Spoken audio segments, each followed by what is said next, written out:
running a little late. I was trying to get the dogs settled. They have been a little hyper today, and I just realized why their vibrating leash collars weren't working, because I forgot to turn the collars on their neck, which that was my fault. So, today I am going to be reading chapter 31, which I'm really excited to be reading. And then I thought about maybe reading chapter 32. But this chapter is actually 9 pages long. So I think I'm probably just going to read that. And I have my writer's meeting tonight. So, I guess tomorrow I'll read 32. Yeah, I'll just go ahead and do that. So, okay, I'm going to start off with chapter 31. Chucky? Hi. They're actually both laying down. Okay. Okay, so this is chapter 31. So if you haven't seen chapter 30, you can go to my YouTube channel and you can watch it real quick. And then you can watch this one after it's over, or whatever you gotta do, you gotta do. Okay, so this is chapter 31. I forgot my water. Shoot. Okay, Gina arrived home and turned the key, then got out of her car. She carried all her hunting equipment into the office. Thoughts of Inga zoomed through her mind.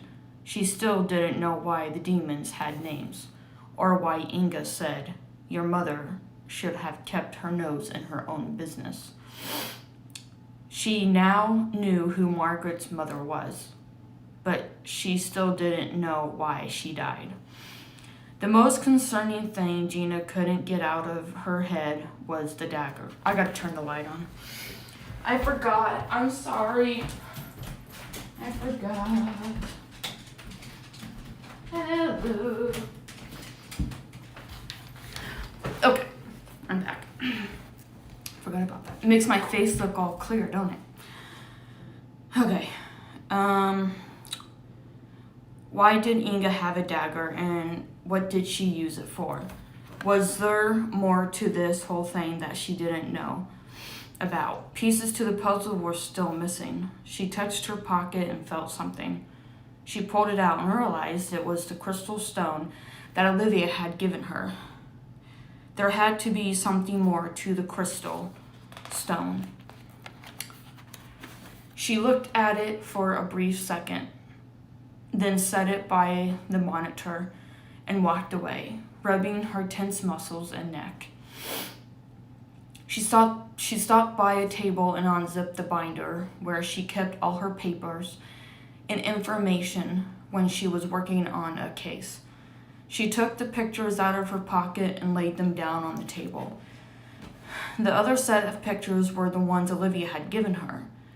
She turned one over that read, Quinn Henry McGalla, June 6th, 1947.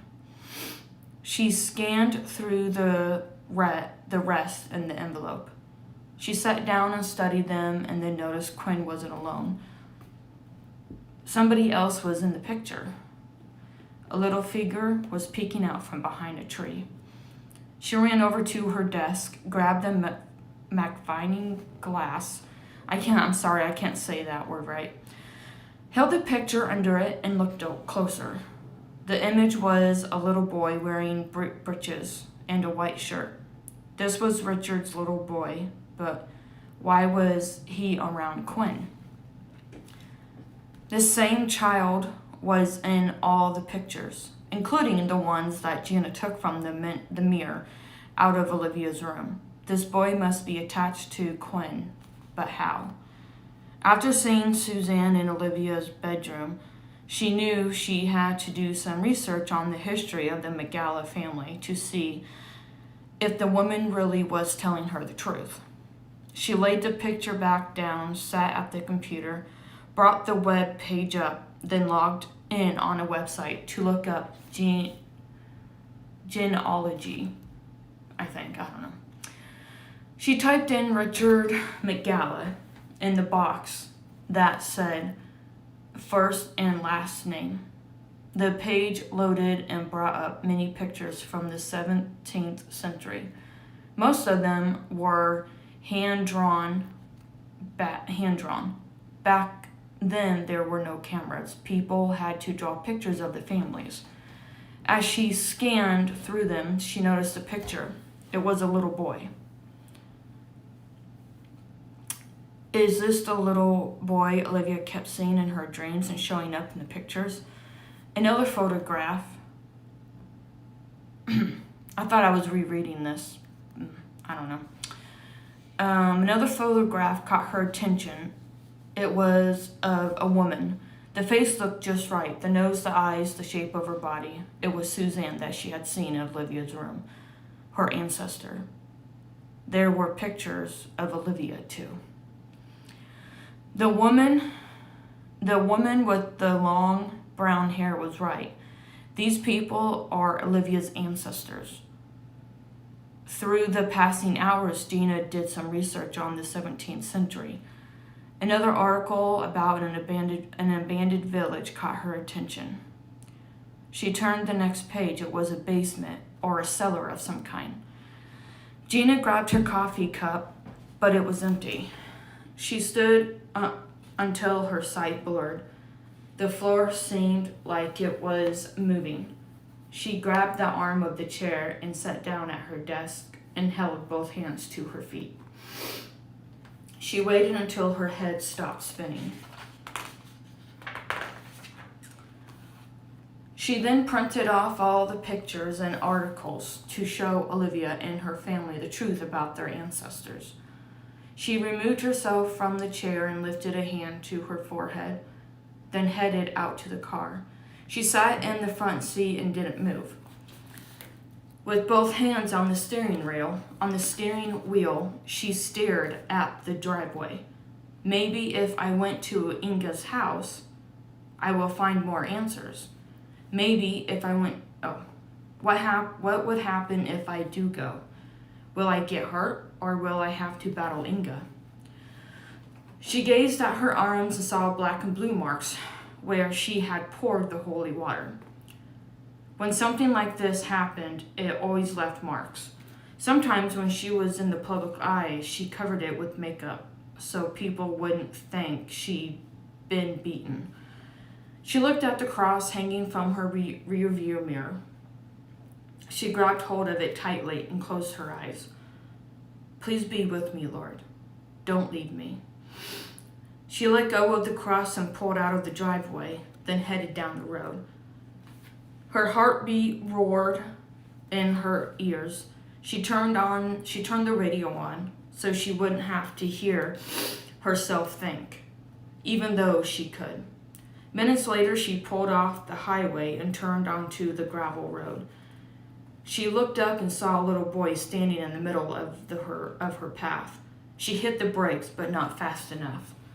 The little boy flew up, hitting the front glass, cracking it, then tumbled over the top of the car and landed on the ground with a loud thud. Gina screamed, "Oh God, no." Her hands shook. She got out of the car and ran to the back and stopped, knowing a dead little boy would be laying there in a puddle of blood. What would she tell the parents? How was she going to live with herself? Once she got to the back of the car, she came to a stop and he wasn't there. She placed both hands over her mouth and searched around for him in every direction. Did I have a vision of the boy dying? Or did I really hit him and he took off running because he was too scared to face me? But if I hit him, he wouldn't have been able to get up. An unsettling feeling rushed through her, telling her to turn around, so she did. She saw a clearing, the one she had saw in her vision. She walked over to the truck and unlocked it. She opened a black security case with all her devices lined up, one by one. The wind blew her hair past her face. She turned the EVP and the recorder on to catch any paranormal voices. She looked at her watch, 5:00 p.m.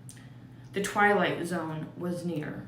She closed the trunk, walked through the clearing, and came to a stop. It was just like how she'd seen it in her vision, with dead leaves and twigs on the ground. She stood there with the EVP in her hand. Wait, hold on. Is that double? Nope. No lights turned on. That's weird. Why aren't I getting anything? This is where it all started. Something has to be here. Gina held the thermal camera out in front of her. There were no red spots. No wonder she wasn't getting anything. Nothing was here. She continued to walk until she came to Inga's house. Smoke still rose from the chimney. She bent down behind a fallen tree and looked at the house. The wind died down. Birds stopped chirping. Wolves stopped howling, and the sun hid away behind the clouds. She saw the demons come out of the woods and enter through the wall like they were ghosts. The EVP went crazy, and the lights flashed nonstop. She held her hand on the EVP so it wouldn't alert them. "Help me," a small voice said. "I'm trapped." It was right behind her ear, her left ear. She looked over her shoulder and saw a little boy about 7 feet away from her. He wore a doublet with a fitted jacket over his white shirt and breeches and homemade black shoes. Some of these words are like so hard to say. Okay. Gina remembered the shirt and breeches he was wearing.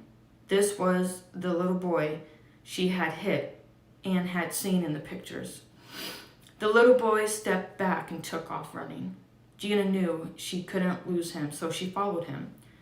The little boy lured her deeper into the woods. She came to a stop in front of a small cave. She bent down and saw the little boy hunched down in the back, knees to his chest, chin down. She cornered him and held a hand up so he wouldn't be afraid or try to escape.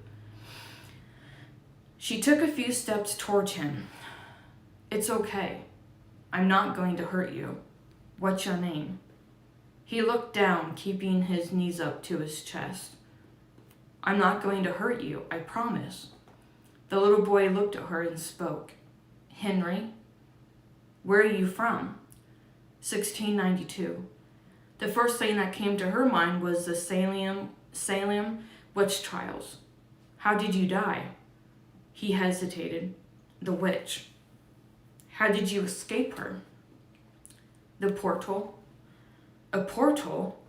This information was new to Gina because she didn't know she didn't know there was a portal. What else was she missing?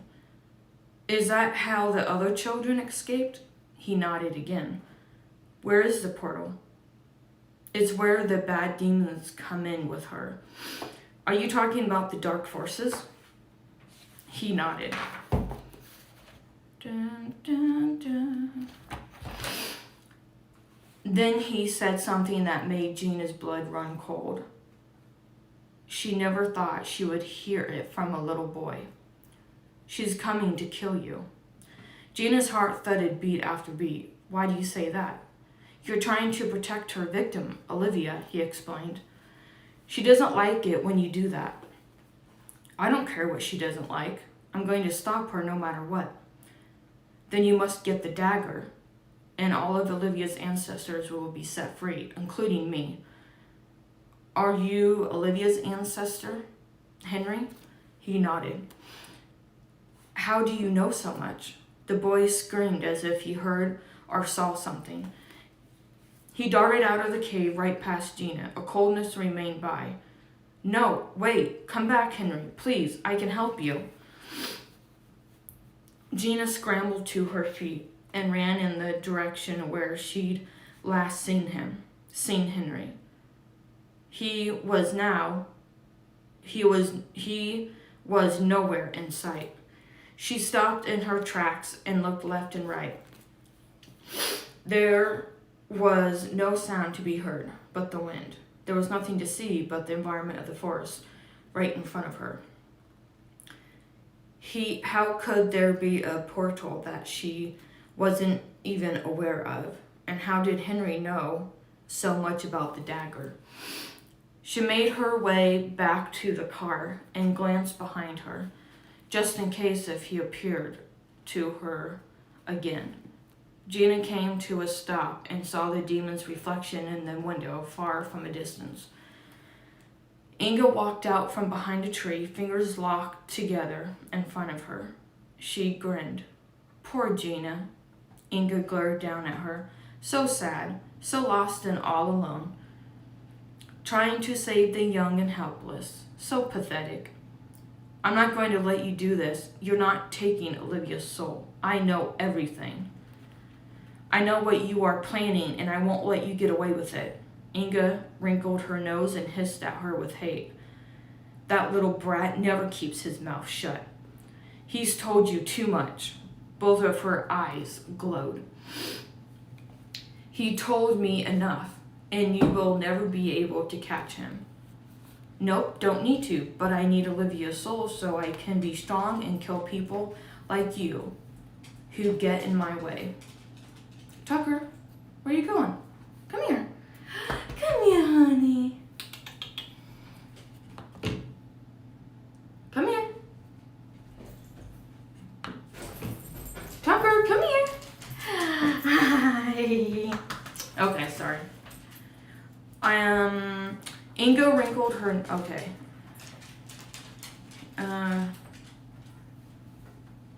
You have to come through me first, Inga.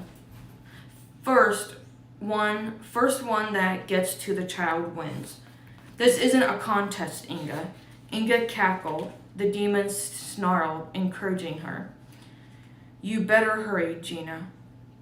She vanished into thin air. The child's time is running out, her voice echoed. Gina got in her car, started the engine, and drove as quickly as she could toward Olivia's house. Please let Olivia be okay, God. Please, please. She hit the accelerator and passed a few cars, then looked in the rearview mirror to see if anybody was behind her. Suddenly, the pedal pressed down, and her speed limit went up to 70 miles per hour. Gina's stomach twisted and her heart pounded. A car up ahead was passing another car and was in her lane, heading right at her. She tried to control the steering wheel, but it was no use. The woman ahead of her honked the horn. The wheel turned, and right when the woman almost tried to turn the steering wheel, the car scraped over the top of Gina's car, then crashed and flipped twice in the air. Gina looked behind her and saw the car landing on its top. Oh God, I hope the woman isn't dead. Gina turned forward and saw a dead-end sign. She leaned towards the passenger seat and covered her head. The car slid to the side, hit the sign, and flipped down the side of the ditch. Gina slammed her head against the windshield and blacked out. And then I have like a dot. When she came to, she opened her eyes and saw the front windshield shattered. There was a cloud of smoke rising from the front of the dented hood. Trees that had been snapped by the tumbling car had broken through the glass, entering the passenger seat and out the back, including the back window. She turned her head and saw all the glass and the doors were smashed in. When she touched the side of her head, there was no blood. She must have slammed it pretty hard. It felt like somebody had hit her nonstop. Sharp pain consumed her skull. Drip, drip, drip. What's that? It took her a few seconds to realize her gas tank was leaking. She pushed on the door, and then when she did, sharp pain shot through her head.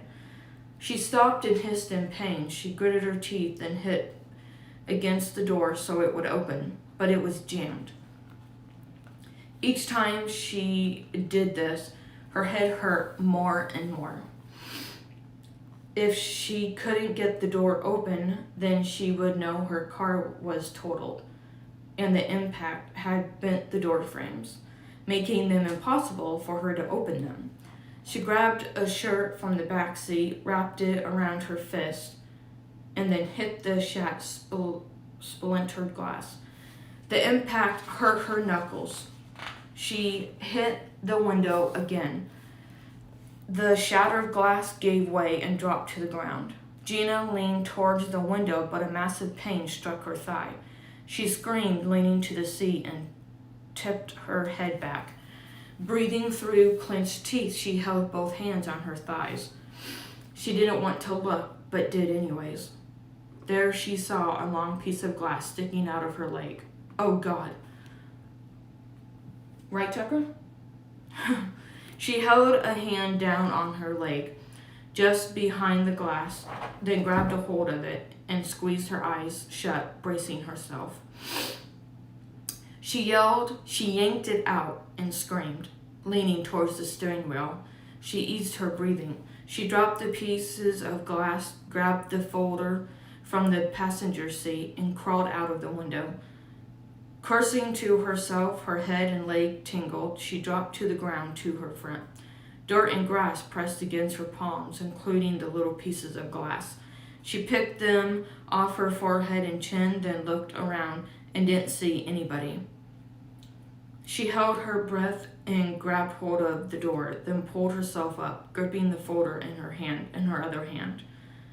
Pausing for a moment to catch her breath, she then limped away from the car. When she was a good distance away, the car exploded into flames, knocking Gina forward. She screamed in pain, rolling across the ground, hitting her elbows and head on the hard surface. When she came to, she clutched her leg where the glass had been. "Son of B," she yelled at the top of her lungs. Her forehead pressed to the ground. She breathed so heavily that she tasted the dirt and dust in her mouth. For a brief second, she saw the pictures scattered across the ground not too far away. She turned over on her rear and crawled back from the large flames, engulfing the car and bursting into the sky. "Ma'am," a lady called out, "are you okay?"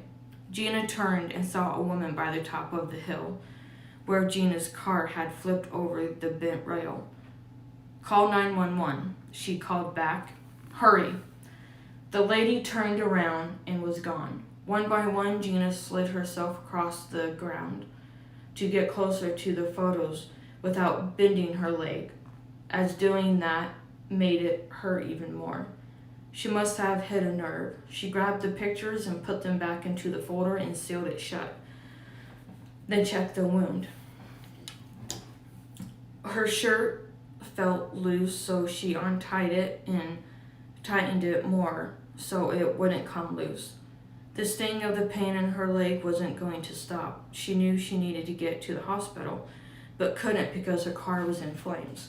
She looked back at the hill where the lady had been standing. "Ma'am, hello? Did you call 911? Gina called out. There was no response from her. "Ma'am, are you okay? Are you there?" Suddenly, Gina heard a rustling sound in the woods from nearby. She turned her head, but didn't see anything except the trees and the surrounding darkness. There wasn't much light left on the horizon. Something heavy landed right on Gina's lap. It was the lady. Her throat had been cut open. Blood gushed out all over Gina's chest and legs. Gina screamed and pushed the dead lady off her, then stood and saw the demon standing side by side on the hill where the lady had been standing. The sunlight slowly faded behind the trees. The woods were her only escape, and she knew she needed to get to Olivia's house fast before Inga did, but she could already be there. She looked behind her one more time. The demons bolted down the hill and past the trees after her. She had to hurry. The more she moved, the more her leg hurt. The blood from the wound ran down her knee to her ankle.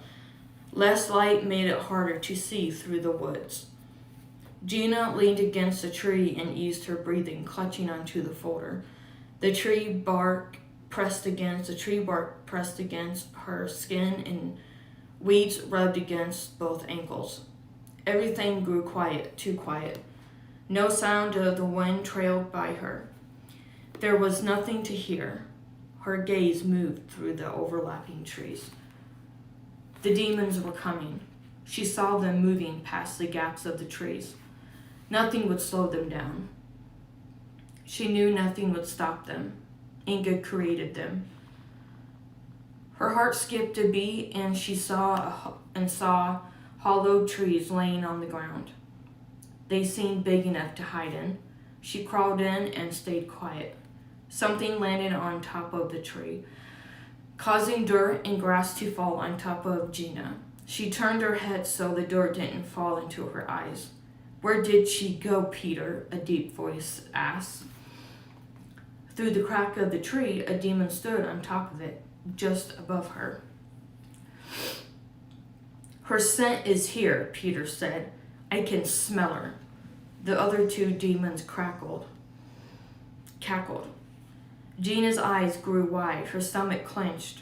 She held a hand over her mouth. "Please don't find me. Please don't find me."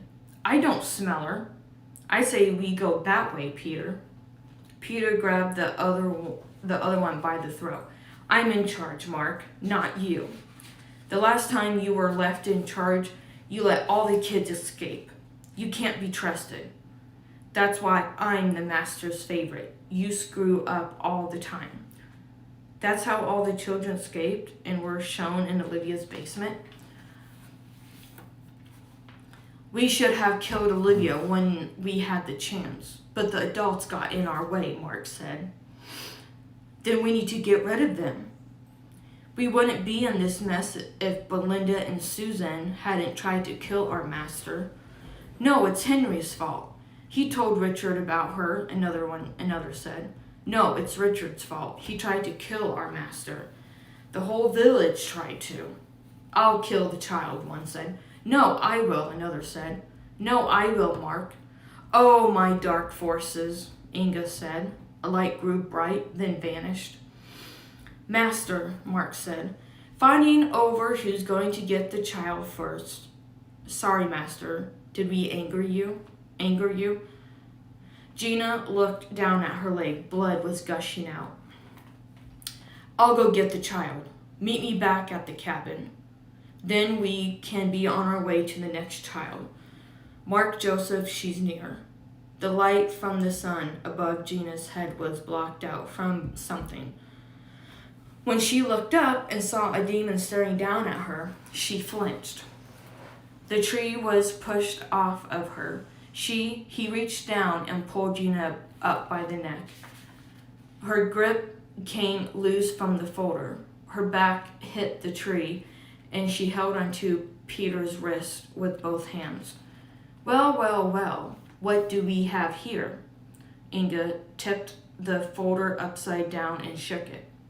All the pictures fell out and landed on the ground. Inga dropped the folder. She looked at Gina, then sniffed and bent down. She flipped one over, then shook her head. "Looks like you were doing a little research, aren't we?" "You are a disturbance." "Let me kill her, Peter." "Quiet, Mark," Peter replied. "You must die so we can get the child." Gina reached down into her pocket and grabbed a pocket knife. Peter squeezed her neck tighter.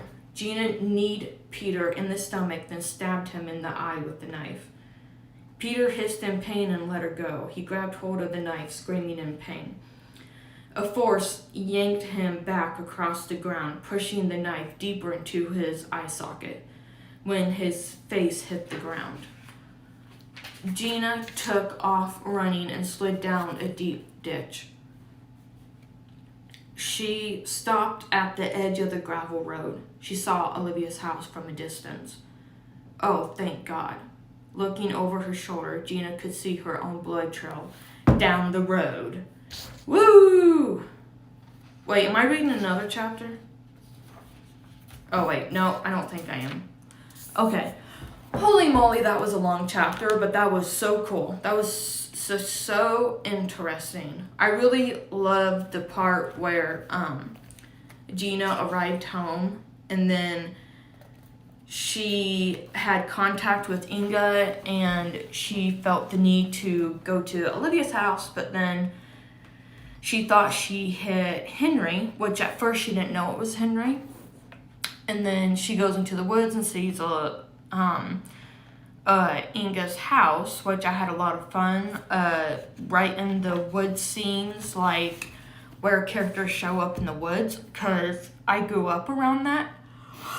And I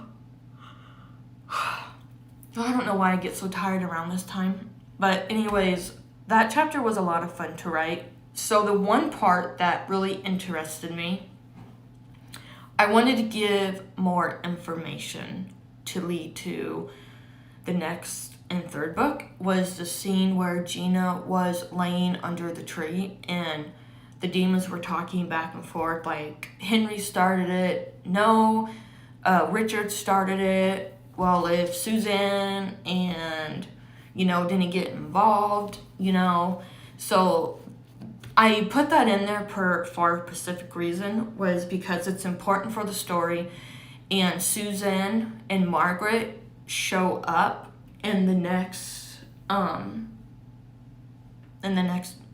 the next novel as much, but the third novel, Wicked Curse, which I'm really excited to be reading that one too. So I'm just so excited to start reading Awakened Evil, and we're getting down to the knot right now. So tomorrow I will be reading 2 chapters. 32. Hell, I wonder how long it is. 32 and 33. Let me see. 1, 2, 3, 4, 5, 6. So chapter 32 has 6 pages. And then 1, 2, 3, 4, 5, 6. Oh, 6 and 6. Okay. So I think on Sunday we'll be finishing up this book. And then on August 1st, Sunday, I'll be home by then. I'll be reading chapter 1 of Awakened Evil. And I am so excited. I don't think it's too long of a chapter. It has 4 characters in the beginning, so I'm just really, really excited. So I just hope you guys enjoyed this chapter, and if you have any comments, if you have any questions or anything that interested you, you can comment down below. So tomorrow at 3 o'clock, is it? Or no, wait. Yeah. Well, I could do 6:45. Tomorrow's Friday. Normally on Fridays when I do my live readings, it is 6:45. So tomorrow at 6:45, I'll read chapters 32 and 33 unless something comes up. But I'm not going home until Saturday sometime. So I don't have any clue what time on Saturday I'll be reading chapters 34 and 35. I could possibly, after I find out when my friends are coming back, I could probably read that just to see how long it'll take me. So anyways, I hope you guys enjoyed this chapter. I had fun writing that car scene. I watched a lot of movies. I did a lot of research for a car explosion. So I hope you guys enjoyed it. And I will see you tomorrow at 6:45 reading chapters 32 and 33. So have a good rest of your day, and I'll see you tomorrow. Bye.